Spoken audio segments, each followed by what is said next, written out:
Nyt ollaan saatu haastateltavaksi Reija Haapanen, joka oli viime vuonna perustamassa Vastuullinen tekoäly-yhdistystä ja toimii siinä nyt puheenjohtajana.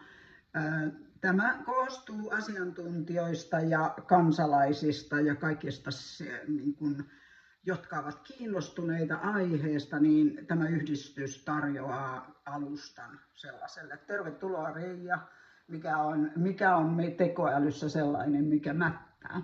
Kiitos Raija, ja hyvin esittelit tuon yhdistyksen. Ja tekoälyssähän mättää todella moni asia, mutta tällaisessa lyhyessä klipissä otetaan nyt ensimmäiseksi vain pari asiaa esimerkkinä. Ja lähdetään siitä tekoäly-nimestä.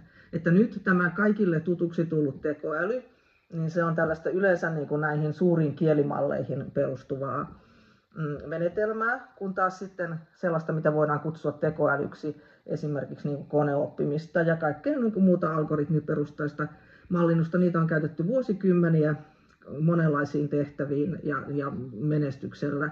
Ja nyt ne on kaikki niputettu tämän saman tekoälynimikkeen alle, jolloin myös sitten nämä suuret firmat, jotka kauppaavat tätä generatiivista tekoälyä, kielimalliteknologioita, niin voivat käyttää sitten hyväkseen, vähän hämärtää sitä asiaa ja ottaa sitten sen, että tekoälyllä on tehty sitä ja tätä, vaikka ne on tehty sitten niillä aiemmilla menetelmillä. Ja sitten se toinen asia, josta nyt ajattelin puhua, on tämä valtava epäsuhta. Mainitsinkin jo nämä suuret firmat, jotka niin kuin markkinoivat tätä generatiivista tekoälyä vähän niin kuin jokaisen käyttöön. Osin pakkosyöttävät, mutta sitten myös niin kuin valtioille ja yrityksille sitä myyvät, niin heillähän on tietenkin valtavat varallisuudet kertyneenä siellä.